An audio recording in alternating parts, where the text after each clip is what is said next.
નમસ્કાર વિદ્યાર્થી મિત્રો, હું દીપક ચૌધરી, અર્પણ વિદ્યા સંકુલ. આજે આપણે ધોરણ 8 વિષય ગુજરાતી સત્ર 2 પદ્ય 13 શરૂઆત કરીએ, જેનો સાહિત્ય પ્રકાર છે ગઝલ.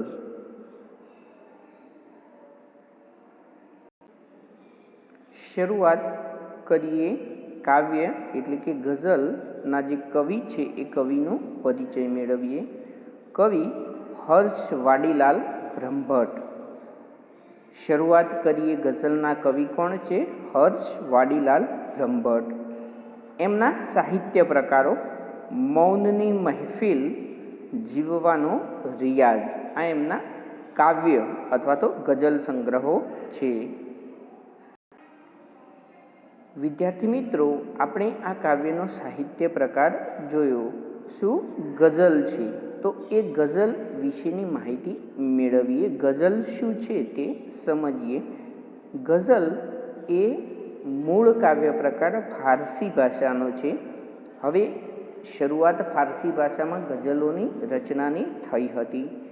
ગુજરાતી સાહિત્યમાં પણ ગઝલોની રચના કરવામાં આવે છે. તો એ મૂળ ફારસી ભાષા પરથી ઉતરી આવેલો કાવ્ય પ્રકાર છે. ફારસી, ઉર્દુ, ગુજરાતી એવી ઘણી બધી ભાષાઓમાં અત્યારે ગઝલોની રચના થાય છે. ગઝલનો અર્થ શું થાય? તો ગઝલનો અર્થ થાય પ્રિયતમા સાથે પ્રેમ. ગઝલની પંક્તિઓને શેર કહેવાય છે. તો ગઝલમાં જે કાવ્ય હોય એ કાવ્યની પંક્તિઓ હોય છે, એ પંક્તિઓને આપણે શેર કહીએ છીએ. જ્યારે બે પંક્તિઓ મળે ત્યારે એક શેર એ બને છે. અને ગઝલમાં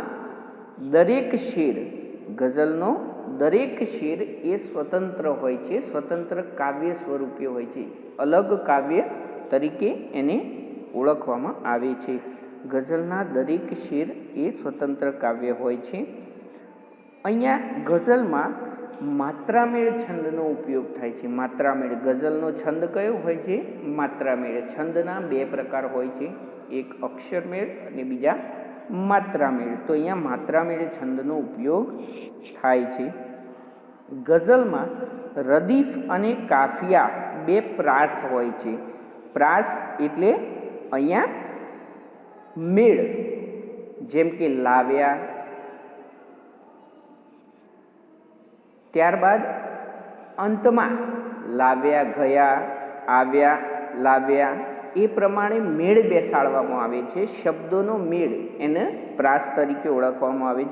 તો એ પ્રાસ અહીંયા રદીફ અને કાફિયા એ બે પ્રકારના પ્રાસ એ ગઝલમાં જોવા મળે છે. તો વિદ્યાર્થી મિત્રો, ચાલો આપણે શરૂઆત કરીએ, ગઝલ વિશે અભ્યાસ કરીએ. પદ્ય 13 કાવ્ય 13 શરૂઆત કરીએ. હર્ષ બ્રહ્મભટ્ટ. જન્મ 31/7/1954. કવિ હર્ષ વાડીલાલ બ્રહ્મભટ્ટ મહેસાણાના વતની છે. એમનું વતન કયું છે? તો હર્ષ વાડીલાલ બ્રહ્મભટ્ટ કવિનું વતન મહેસાણા છે. તેઓ ગુજરાતી સાહિત્યના આધુનિક કવિ અને ગઝલકાર છે. ઉર્દુ ભાષામાં પણ સર્જન કરે છે. ઉર્દુ ગઝલ ક્ષેત્રે નોંધપાત્ર પ્રદાન માટે વર્ષ 2010 માટેનો ગુજરાત ઉર્દુ સાહિત્ય અકાદમીનો ગૌરવ પુરસ્કાર એમને એનાયત થયો હતો. તો કવિ હર્ષ વાડીલાલ બ્રહ્મભટ્ટને 2010માં ગુજરાતમાં જે ઉર્દુ સાહિત્ય અકાદમી છે તેનો ગૌરવ પુરસ્કાર પણ મળેલો છે. મૌનની મહેફિલ કાવ્ય સંગ્રહ માટે તેમને ગુજરાતી સાહિત્ય પરિષદના દિલીપ મહેતા પારિતોષિક અને જીવવાનો રિયાઝ શ્રેષ્ઠ ગઝલ સંગ્રહ માટે ગઝલ સભા વડોદરાનું પારિતોષિક તેમજ ગુજરાતી ગઝલમાં વિશિષ્ટ પ્રદાન માટે INT મુંબઈ દ્વારા શૈરા એવોર્ડથી સન્માનિત થયા છે. તેમણે સંપાદન ક્ષેત્રે પણ યશસ્વી પ્રદાન કરેલ છે. તો હર્ષ બ્રહ્મભટ્ટની મૌનની મહેફિલ એ એમના કાવ્ય સંગ્રહ માટે દિલીપ મહેતા પારિતોષિક જે ગુજરાતી સાહિત્ય પરિષદે આપેલું હતું. જીવવાનો રિયાઝ એ શ્રેષ્ઠ ગઝલ સંગ્રહ માટે વડોદરાનું પારિતોષિક ગઝલ સભા દ્વારા આપવામાં આવ્યું હતું. ત્યારબાદ ગઝલમાં વિશિષ્ટ પ્રદાન માટે INT મુંબઈ દ્વારા એ સંસ્થા દ્વારા સૈયદા એવોર્ડ પણ એમને અર્પણ કરવામાં આવ્યો હતો. તો આ રીતે કવિ હર્ષ વાડીલાલ બ્રહ્મભટ્ટે ગઝલ અને ગુજરાતી સાહિત્યમાં પોતાનું યશસ્વી પ્રદાન, પોતાનું ખૂબ મોટું પ્રદાન એ અહીંયા આપણને આપેલું છે. તો પ્રસ્તુત આ જે ગઝલ શરૂઆત કરીએ નો અભ્યાસ આપણે અહીંયા કરીએ. આવનારી સૌ ખુશીની વાત કરીએ, એક નવી શરૂઆતની શરૂઆત કરીએ. અહીંયા આવનારી સૌ ખુશીની વાત કરીએ તો કવિ કહે છે કે હવે જીવનમાં, જિંદગીમાં જે ખુશી આવવાની છે, જે સુખ આવવાનું છે, એ સુખ, એ ખુશીની આપણે અહીંયા વાત કરીએ અને એક નવી જ શરૂઆતની શરૂઆત કરીએ. તો આપણે હવે જે પૂર્ણ થઈ ગયું છે એની નથી વાત કરવી. શેની વાત કરવી છે? આવનારી ખુશીની વાત કરવી છે. તો આવનારી સૌ ખુશીની વાત કરીએ અને એક નવી શરૂઆતની શરૂઆત કરીએ. શરૂઆતની શરૂઆત એટલે કે આપણે એક નવી શરૂઆત કરવા જઈ રહ્યા છે. શરૂઆત એટલે કે આરંભ. તો આપણે જે એક આરંભ કરવા જઈ રહ્યા છીએ એ આરંભની અહીંયા વાત આપણે કરીએ. ખુશીની જે વાત છે એ વાત આપણે અહીંયા કરીએ એવું કવિ કહી રહ્યા છે કે જીવનમાં હવે પછી જે ખુશી આવનારી છે એની જ વાત કરીએ અને એક રીતે જીવનમાં એક નવી જ શરૂઆત આપણે કરીએ. હર વખત શું માત થઈ જાવું દુઃખોથી, ચાલ આ વખતે દુઃખોને માત કરીએ. હર વખત, હર એટલે કે દરેક વખતે, દર વખત, હર એટલે દરેક. તો દરેક વખત શું માત થઈ જવું, માત એટલે હારી જવું, માત થઈ જવું રૂઢિપ્રયોગ છે. તો માત થઈ જવું એટલે કે હારી જવું. તો આપણે દરેક વખતે શું માત થઈ જવું, શું હારી જવું? દુઃખોથી. શેનાથી? દુઃખોથી. તો દરેક વખતે જીવનમાં દુઃખો આવે તો એમનાથી આપણે શા માટે હારી જઈએ?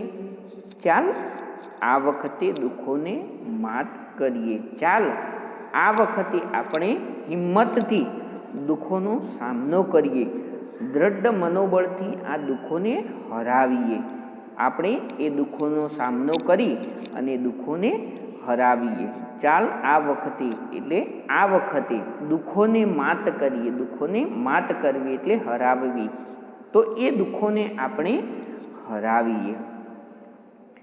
બહારથી દેખાય જેવી સ્વચ્છ સુંદર દોસ્ત અંદરથી એવી જાત કરીએ. બહારથી, બહાર એટલે કે બહારથી દેખાય જેવી સ્વચ્છ અને સુંદર, બહારથી જેવી દેખાય છે સ્વચ્છ અને સુંદર જેટલી દેખાય છે દોસ્ત, મિત્ર. દોસ્ત એટલે મિત્ર, સખા. અંદરથી એ વાત એવી જાત કરીએ. તો હવે આપણી જાતની, આપણા વ્યક્તિત્વની, દોસ્ત આપણું જે વ્યક્તિત્વ બહારથી કેટલું સ્વચ્છ અને સુંદર દેખાય છે એટલું જ આપણું અંતઃકરણ અંદરથી એટલે કે અંતઃકરણથી, અંદર હૃદયથી એવી જાત કરીએ. તો એવી જ રીતે આપણું અંદરનું સૌંદર્ય ખીલી ઉઠે, મહેકી ઉઠે. આપણું આંતરિક, અંદરની બાજુનું અંતઃકરણનું સુંદરતા એ પ્રસરે એવી વાત, એવી આપણી જાતને અહીંયા બનાવીએ. તો દોસ્ત આપણું વ્યક્તિત્વ બહારથી કેટલું સ્વચ્છ અને સુંદર દેખાય છે, એટલું જ આપણા અંતઃકરણનું આંતરિક સૌંદર્ય પણ ખીલી ઉઠે એવું આપણું જીવન એ અહીંયા ઉજ્જવળ બનાવીએ, આપણું જીવન એ અહીંયા સરસ બનાવીએ. હોઈએ ત્યાં મહેકતું કરીએ બધુંએ, હોઈએ ત્યાં મહેકતું કરીએ બધુંએ, ઘર નગર આખું જગત રળિયાત કરીએ. હોઈએ ત્યાં, આપણે જે જગ્યાએ છીએ ત્યાં, મહેકતું એટલે મહેકતું કરીએ, અહીંયા સુગંધિત કરીએ, સુવાસિત કરીએ. આપણે જ્યાં છીએ ત્યાં આપણે મહેકતું, સુવાસિત, સુગંધિત આપણે એને કરીએ. શું? બધુંએ. તો કવિ અહીંયા શું મહેકતું કરવાનું કહે છે? તો બધુંએ, આપણે જ્યાં છીએ ત્યાં, આપણે જ્યાં હોઈએ ત્યાં બધું જ મહેકતું કરવાનું, સુવાસિત કરવાનું એ કવિ કહે છે કે આપણે હોઈએ ત્યાં મહેકતું કરીએ બધુંએ. આપણે જે જગ્યાએ છીએ તો આપણી આજુબાજુનો બધો જ વિસ્તાર એ આપણો મહેકતો કરીએ, આપણે એમાં સુવાસ ફેલાવીએ, આપણા વ્યક્તિત્વની સુગંધ એમાં ફેલાવીએ. ઘર નગર આખું જગત રળિયાત કરીએ. કવિ કહે છે કે આપણું ઘર નગર, નગર એટલે શહેર, તો આપણું ઘર છે, આપણું શહેર છે, આખું જગત, આખું જગત એટલે સમગ્ર વિશ્વ, આખું સમગ્ર, આખું એટલે કે સમગ્ર, એ જગત એટલે વિશ્વ, રળિયાત, રળિયાત એટલે સુંદર, રળિયાતનો સમાનાર્થી શું? સુંદર. તો આપણે રળિયાત કરીએ, સુંદર કરીએ. આપણે જ્યાં છીએ ત્યાં તો બધું જ મહેકતું કરીએ, સુવાસિત કરીએ, પણ એની સાથે સાથે ઘર નગર અને આખું જગત, આખું વિશ્વ એ સુંદર બનાવીએ.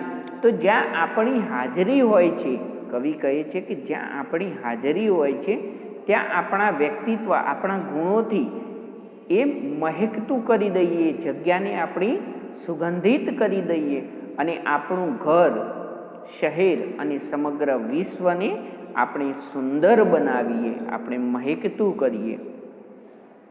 તો કવિ અહીંયા શું રળિયાત કરવાનું કહે છે? તો ઘર નગર અને આખા જગતને રળિયાત કરવાનું એ કવિ કહે છે. જે મળ્યું એને કરી સૌથી સવાયું, જે મળ્યું એને કરી સૌથી સવાયું, આવનારી કાલને સોગાત કરીએ. જે મળ્યું છે, આપણને જે પ્રાપ્ત થયું છે, મળવું એટલે પ્રાપ્ત થવું, તો આપણને જે મળ્યું છે એને કરીએ સૌથી સવાયું. તો સૌથી સવાયું એટલે ચડિયાતું, એનાથી વધારે, આપણને જે મળ્યું છે એને આપણે વધારે સવાયું કરીએ, એને વધારે ચડિયાતું બતાવીએ. આપણને જે જીવન મળ્યું છે એ જીવનની વાત અહીંયા કરવામાં આવી છે કે આપણને જે મળ્યું છે, જે જીવન મળ્યું છે એ જીવનને આપણે અહીંયા ચડિયાતું બનાવીએ. આવનારી કાલને સોગાત કરીએ. આવનારી કાલને સોગાત એટલે કે ભેટ, નજરાણું. તો એ સોગાદ, સોગાત એટલે સોગાદ, ભેટ, નજરાણું એના સમાનાર્થી છે. તો જે મળ્યું છે, જે જીવન મળ્યું છે એ જીવનને આપણે સવાયું, ચડિયાતું બનાવીએ અને સૌથી શ્રેષ્ઠ, સૌથી સવાયું એટલે શ્રેષ્ઠ કરીએ અને આપણા ભવિષ્યને એની ભેટ ધરીએ. આપણું જે ભવિષ્ય છે એ ભવિષ્યમાં એને ભેટ, સોગાદ રૂપે, નજરાણા સ્વરૂપે એ આપીએ.